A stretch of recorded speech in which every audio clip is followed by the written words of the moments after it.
사람들의 인생을 유심히 살펴보면 세 종류로 나눌 수가 있습니다. 가장 먼저 시작은 좋았지만 끝이 아름답지 않는 인생이 있습니다. 그래서 가끔 우리 주변에서 예전에는 어릴 적 함께 참 신앙생활을 열심으로 했었는데 어느 순간 세상의 즐거움과 물질을 따라서 신앙의 길에서 이탈해서 지금은 전혀 믿음의 길을 걸어가지 않는 분들을 만날 때가 있습니다. 성경에도 보면 시작은 좋았는데 끝이 안 좋은 인생을 살았던 사람들이 있습니다.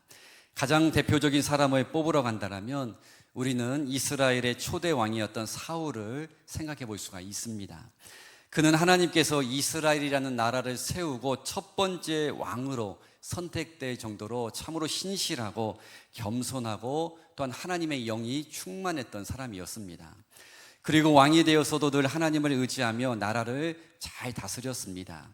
그런데 어느 순간 자신이 계속 전쟁에서 이기고 승승장구하고 있음이 자신의 능력으로부터 왔다, 이렇게 교만한 마음을 가지기 시작하였고, 그래서 전쟁에서 승리한 후에도 하나님을 위해서가 아니라 자신의 이름을 딴 기념비를 세우기도 했고, 또한 하나님께서 전쟁에서 승리하면 절대로 그곳에서 얻어지는 전리품을 가져와서는 안 된다, 이렇게 명령하셨는데 인간적으로 가치가 있어 보이는 좋은 것을, 이방의 물건을 개인적으로 챙겨오는 불순종을 하게 되었다는 것입니다.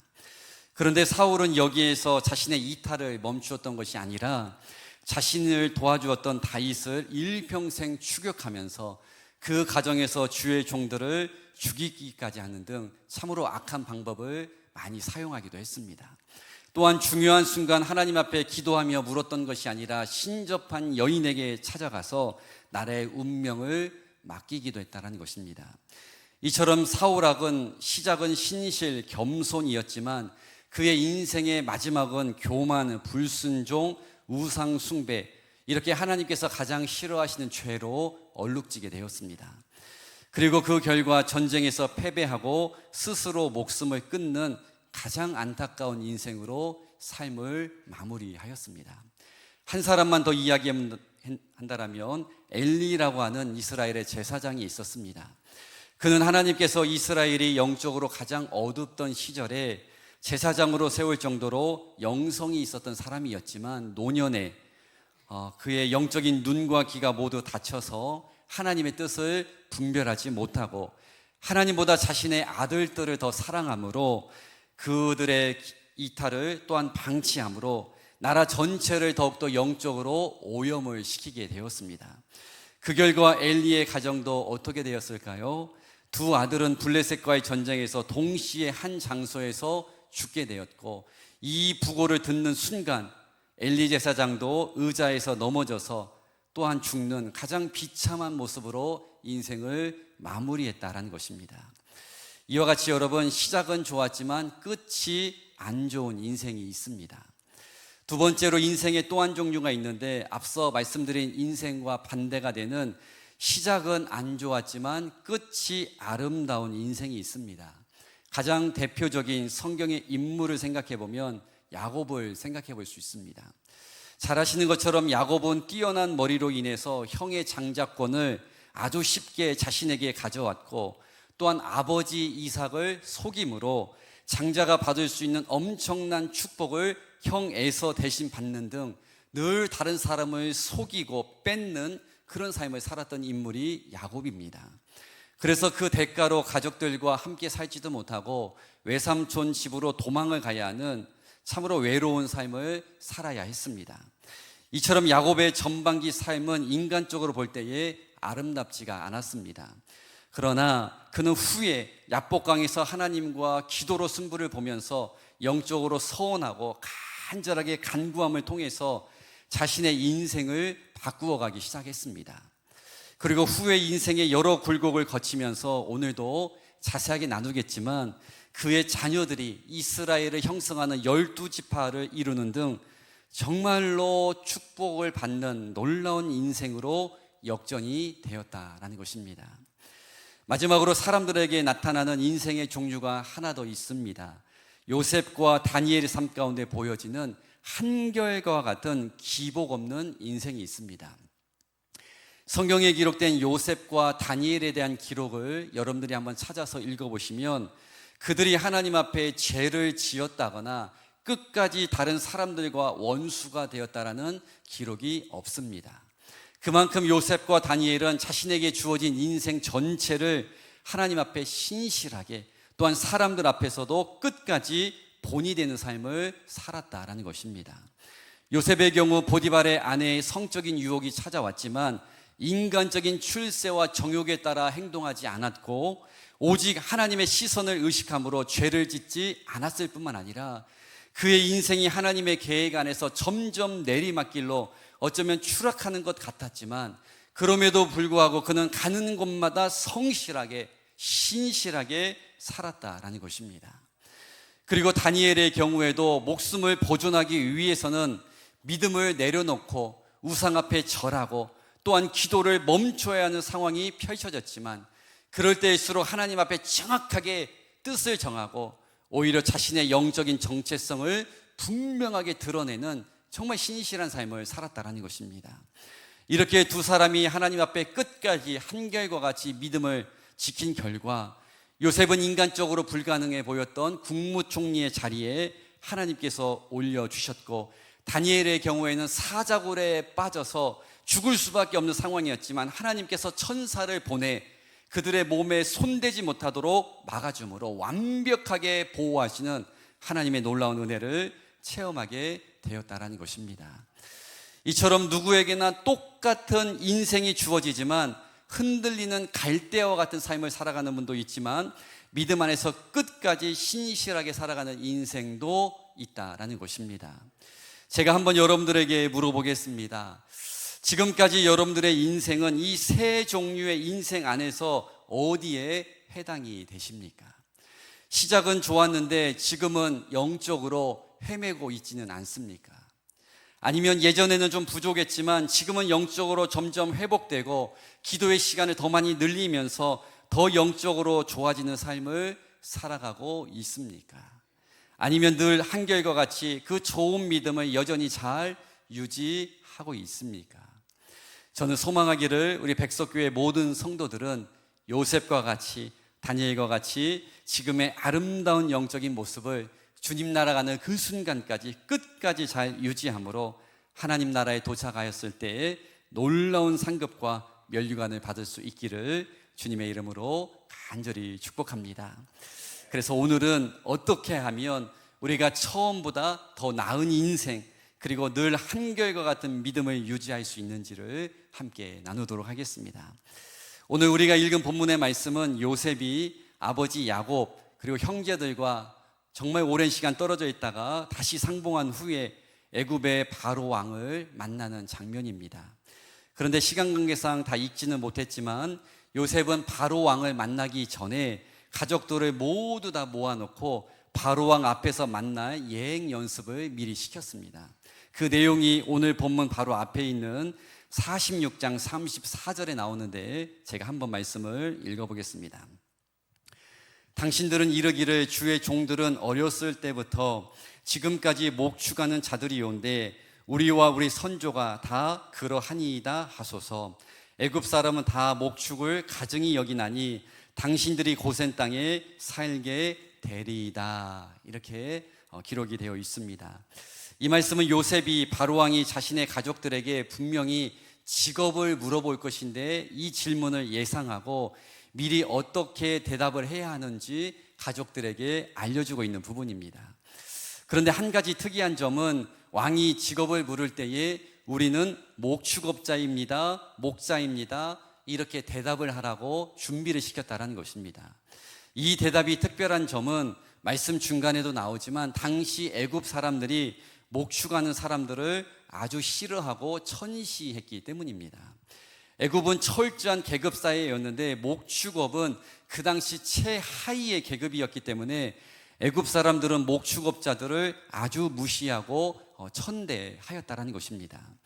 그래서 당시 애굽 사람들은 목축업자들을 가리켜서 노예로 수백 년째 살고 있는 이스라엘 백성들을 가리키는 히브리라는 표현을 사용해서 불렀다라고 합니다. 그만큼 당시에 천한 직업군이 목자, 즉 목축업이었습니다. 그렇다면 왜 요셉은 자신들의 가족들에게 최하위의 계급이라고 할 수 있는 목축업자라고 대답을 하라고 시켰을까요? 단순히 요셉이 정직했기 때문이었을까요? 아니면 바로왕에게 동정심을 유발하기 위함이었을까요? 그것이 아니라 요셉에게는 아주 특별한 목적이 있었는데, 그것은 바로 자신들의 가족들이 이제 애굽 안에 자리 잡고 일정 기간 번성하며 살아가야 하는데, 먼저는 애굽의 중심 안에 살면서 이방 문화에 동화되기를 원치 않았고, 또 한 가지는 야곱의 자손들이 영원토록 거주할 땅은 지금 이방 나라라고 할 수 있는 애굽 땅이 아니라 우리는 하나님의 약속의 말씀을 따라서 반드시 가나안이라는 땅으로 가야 한다라는 영적인 방향성을 알고 있었기 때문에, 그래서 목축업자라고 직업을 밝히라라고 요셉이 가족들에게 주문했다라는 것입니다. 그래서 요셉은 차라리 조금은 외딴 곳이지만 고센 지역에 자신들의 가족들이 멀리 떨어져 모여 살게 함으로 신앙적으로도 정체성을 분명하게 지키고, 그 지역이 또한 가나안 땅으로 가는 가장 가까운 길목이었기 때문에 일부러 목축업자라고 밝힘으로 자연스럽게 애굽의 중심에서 떨어지고자 했다라는 것입니다. 쉽게 말하면 오늘 말씀의 제목에 있지만 요셉은 영적인 나그네 의식을 가지고 있었다라는 것입니다. 우리가 이방 문화권이라고 할 수 있는 애굽에 영원히 머무르는 것이 아니라, 우리는 하나님께서 열어주시는 때가 되면 반드시 하나님의 약속의 땅인 가나안이라는 새로운 지역으로 언제든지 출발해야 하기 때문에 지리적으로도 가깝고 영적으로도 믿음을 잘 지킬 수 있는, 하지만 중심 지역이 아니고 좀 외딴 지역이지만 고센 지역에 사는 게 영적으로 좋은 것이다라고 판단했다라는 것입니다. 여러분, 우리는 이러한 영적인 요셉의 의식을 통해서 배울 수 있는 아주 중요한 교훈이 있습니다. 그것은 바로 우리 성도들은 이 세상에 영원히 머무르는 것이 아니라 하나님께서 부르시는 때가 되면 영원한 거처라고 할 수 있는 천국에 들어가야 하는 나그네 인생이라는 것을 깨달아야 한다라는 것입니다. 다시 말해, 저와 여러분들은 천년 만년 이 땅에 살아가는 것이 아니라 우리는 이 세상에 잠깐 머무르기 때문에 이 땅에 우리는 소망을 두고 이 땅에 목숨을 거는 것이 아니라 오히려 영원히 거주하게 될 천국의 하나님 나라를 바라보며 살아가야 한다라는 것입니다. 그런데 여러분, 이미 경험하셨겠지만 사탄은 우리 모두에게 이 세상이 전부인 것처럼 보여준다라는 것입니다. 이 세상의 물질이 모든 것을 할 수 있는 것처럼 보여주고, 세상 사람들과의 관계를 제일 중요하게 만들어 가므로 우리가 이 땅에서의 나그네 삶이 아니라 이 땅이 전부인 것처럼, 이 세상이 끝인 것처럼 인식하게 한다라는 것입니다.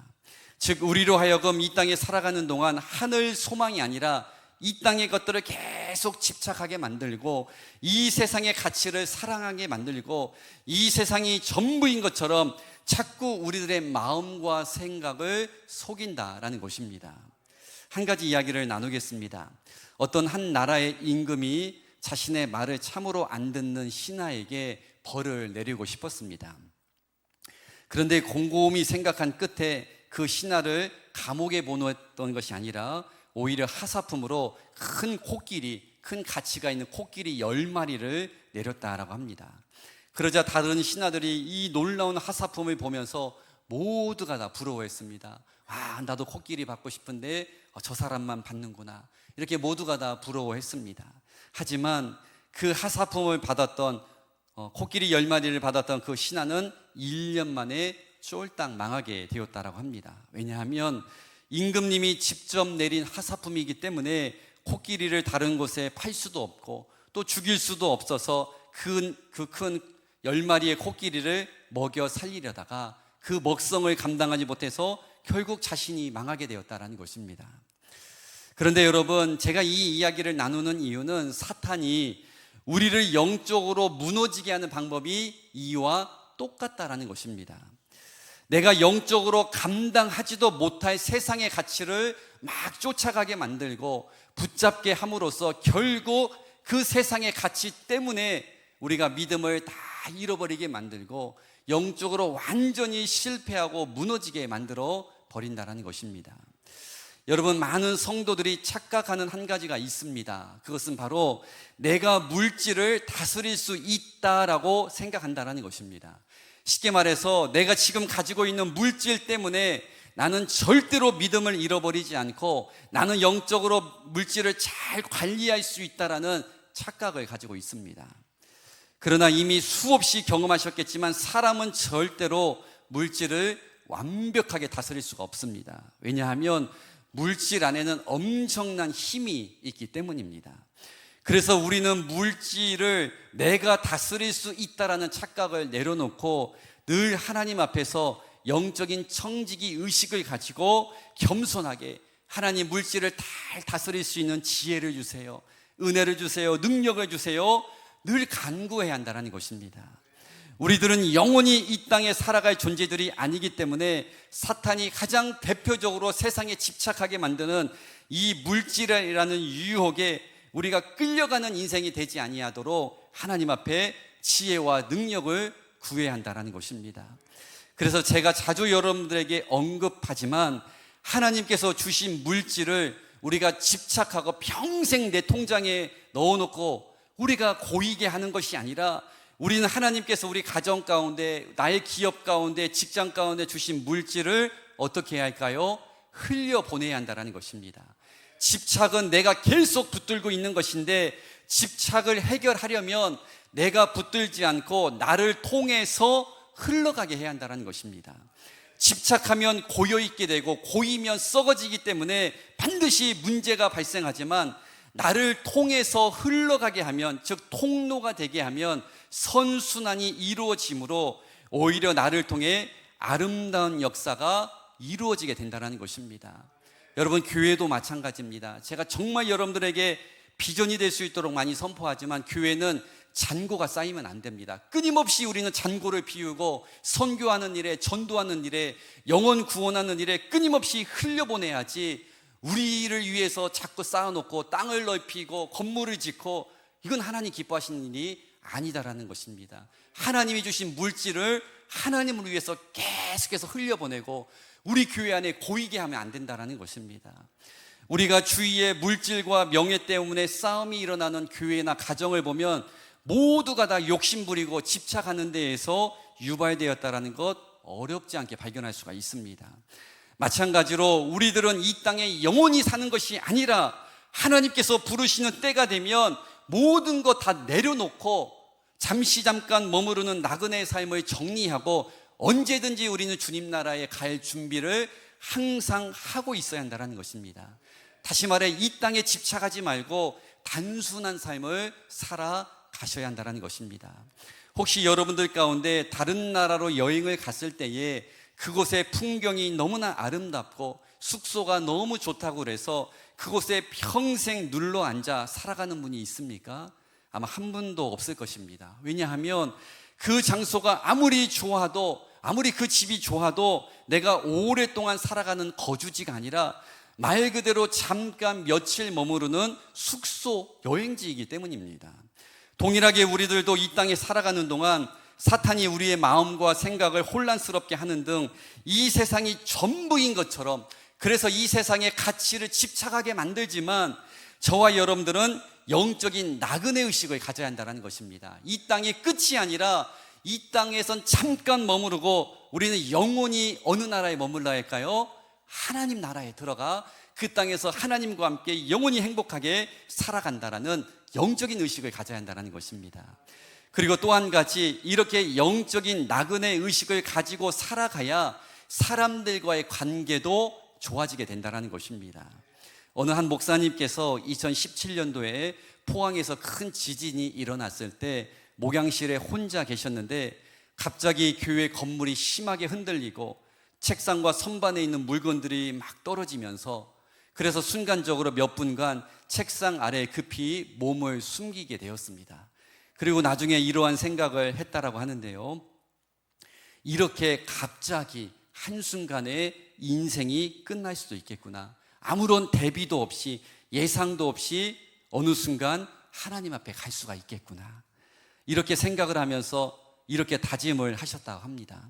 짧은 인생, 그리고 언제 부르실지 모르는 삶 가운데 그렇게 야박하게 살 필요도 없고 다른 사람을 미워할 필요도 없고 다 용서하고 품고 살아가야겠구나, 이런 다짐을 했다라는 것입니다. 한마디로 짧은 생명의 위협의 순간 이 세상에 대한 집착을 버려야겠다 다짐을 하셨다라는 것입니다. 사랑하는 여러분, 우리의 인생이 엄청 긴 것 같지만 사실 영원한 삶에 비하면 아주 찰나와 같은 순간이라는 것입니다.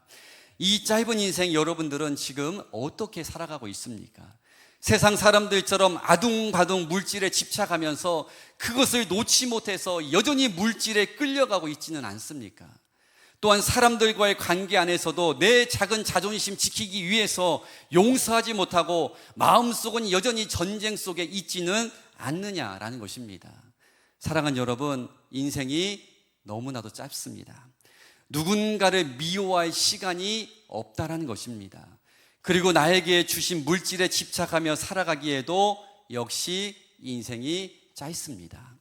그러므로 여러분, 우리에게 주어진 짧은 인생, 세상의 것에 집착하지 마시고 주의 일에 마음껏 사용함으로 하늘나라 창고에 지금부터 좋은 것을 많이 심으시고, 또한 우리가 나그네 인생임을 깨달아서 모든 사람들을 축복하는 복된 삶을 살아갈 수 있기를 주님의 이름으로 간절히 축복합니다. 두 번째로 짧게 우리 나그네 삶을 살아가는 관련해서 교훈을 한 가지만 더 나누려고 하는데요, 7절 말씀을 제가 한 번 더 읽어보겠습니다.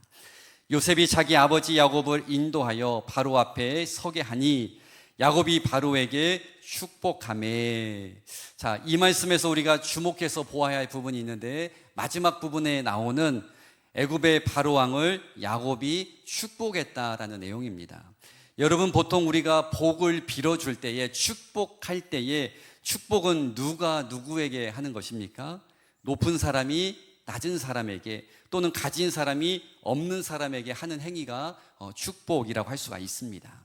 그런데 조금 전에 읽은 말씀에 보면 지금 먹을 것이 없어서 애굽까지 온, 어쩌면 참으로 가난한 야곱이 오히려 세상의 모든 것을 다 가지고 있는 군주였던 바로왕을 축복했다라는 것입니다. 7절뿐만 아니라 10절에도 보면 한 번 더 야곱은 바로왕을 만나고 나오면서 다시 또 축복했다, 이렇게 기록이 되어 있습니다. 여러분, 야곱에게는 어떠한 영적인 마인드가 있었기에 이렇게 자신의 형편과 상황을 뛰어넘어서 오히려 자신보다 세상적으로 볼 때 훨씬 더 높고 더 잘 나가는 바로왕을 축복할 수가 있었을까요? 그 이유는 바로 세속의 복보다 자신이 지금 누리고 있는 하나님께 받은 복이 훨씬 더 크다라는 분명한 영적인 의식을 가지고 있었기 때문이었습니다. 지금으로 말하면 아무리 당신이 세상의 왕이고 모든 금은보화를 다 가지고 있고 가장 높은 자리에 앉아 있지만 그 세속의 복보다 내가 하나님의 자녀가 된 그 복이 나는 더 크다라고 생각하기 때문에 내가 영적으로 당신을 축복할 수 있다, 이렇게 야곱은 생각했다라는 것입니다. 여러분, 우리가 왜 삶 속에서 다른 사람을 축복하지 못할까요? 이유는 간단합니다. 내가 그 사람보다 아직 못 살고 있다라고 생각하기 때문입니다. 내가 그 사람에 비해서 가진 것이 좀 초라하고 작아 보이기 때문에 위축이 되어서 영적으로 축복하는 삶을 살지 못한다라는 것입니다. 쉽게 말해서 내가 더 잘 되어야, 내가 더 부유해야, 내가 남부럽지 않게 살고 있어야 다른 사람을 축복할 수 있다, 이렇게 잘못된 의식을 가지고 있을 때가 있습니다. 여러분, 우리는 야곱에게 있었던 이 영적인 축복의 마인드를 배워야 한다는 것입니다. 그것이 무엇입니까? 세속의 복으로, 세상에서 얼마나 많은 것을 가졌느냐로 다른 사람을 축복하는 것이 아니라 우리에게 주신 하나님의 자녀된 그 권세로, 구원의 그 은혜 하나만으로도 얼마든지 다른 사람을 마음껏 우리는 축복하는 존재가 될 수 있다는 것입니다. 한 가지 이야기 나누고 말씀을 마치려고 하는데요, 몇 년 전 아덴만에서 피납되었다가 구출된 석현준 선장의 총상받은 부위를 치료해서 생명을 구해주어서 유명해진 아주대학교 이국종 교수님이 있습니다. 이분에 대한 책이 있는데 그 안에 보면 이러한 이야기가 담겨져 있습니다. 이 교수님의 아버지는 한국전쟁에서 한쪽 눈이 실명되고 팔다리를 다친 2급 장애인이자 국가 유공자였다고 합니다. 그래서 이 교수님이 자랄 때마다 정말로 많은 사람들이 이 이국종 어린이를 향해서 병신의 아들이라고 많이 놀렸다고 합니다. 그리고 아버지가 장애로 인해서 일할 수 없어서 늘 가난한 삶을 살 수밖에 없었습니다. 그런데 어느 날 이 교수님이 어릴 적 축농증이 심해서 병원에서 진료를 받아야 해서 병원을 찾아갔는데 의료 복지 카드를 내밀니까 그 순간부터 간호사들의 반응이 싸늘해졌다고 합니다. 한마디로 가난하니까 딴 병원으로 가라는 것입니다. 그래서 늘 몇몇 병원을 돌아야 했고 문전박대를 자주 받게 되었습니다. 그러던 중에 그의 삶을 바꾸는 한 의사를 만나게 되었는데, 이 학산이라는 이름을 가진 외과 의사가 어린 이국종이 내민 의료복지 카드를 보면서 이렇게 이야기해 주었다고 합니다. 아버지가 참으로 자랑스럽겠구나. 그리고 진료비를 받지 않고 정성껏 치료를 해주면서 마지막으로 한 번 더 이렇게 이야기를 해주었다고 합니다. 열심히 공부해서 아버지처럼 꼭 훌륭한 사람이 되거라. 이 축복의 한마디가 이국종 어린이의 삶을 완전히 바꾸어 놓았다고 합니다. 그리고 그 순간 그는 일평생 자신이 붙잡고 살아가야 할 한 가지 목적을 깨닫게 되는데, 그것은 바로 환자는 돈 낸 만큼이 아니라 아픈 만큼 치료를 받아야 한다는 그 의식이 그때 심어졌다는 것입니다. 만약 이학산이라는 의사 선생님이 의료복지카드를 보면서 똑같이 다른 사람들처럼 내팽개쳤다라면 이국종 교수는 탄생하지 못했지만, 아버지가 참으로 자랑스럽겠구나, 오히려 그 가난을 오히려 축복의 한마디로 바꾸어 줬을 때 정말로 많은 영혼들을 살리는, 생명을 살리는 이국종 의사가 탄생할 수 있었다는 것입니다. 여러분, 우리는 이 이야기를 통해서 내가 지금 다른 사람들에게 또는 자녀들에게 어떠한 말을 사용하고 있는지를 점검해 보셔야 합니다. 여러분, 혹시 이런 말을 자주 하고 있지는 않습니까? 너는 왜 항상 그 모양이니? 너는 정말 나에게 도움이 되지 않아. 도대체 내가 몇 번을 말해야 하니? 혹시 이렇게 다른 사람을 격려하고 축복하기보다는 상처를 주고 책망하고 비난하는 말을 사용하고 있지는 않습니까? 저는 오늘 말씀을 마치면서 여러분 모두는 야곱의 영적인 마인드를 잘 배워서 삶의 모든 현장에서 여러분들에게 주신 은혜, 나를 하나님 자녀 삼아주신 그 놀라운 선물과 같은 은혜를 기억하면서 많은 사람들을 축복할 수 있는 격려의 사람들이 될 수 있기를 바랍니다. 그래서 우리 교회 안에는 절대로 누군가를 비난하고 비방하기보다는 우리는 끊임없이 다른 사람들을 격려해주고, 아무리 그 사람이 단점이 많아도 한 가지라도 있는 그 장점을 보면서 칭찬해주고 우리는 축복해주고 기도해줌으로 우리 백석교회라는 아름다운 공동체를 계속 이루어갔으면 좋겠습니다.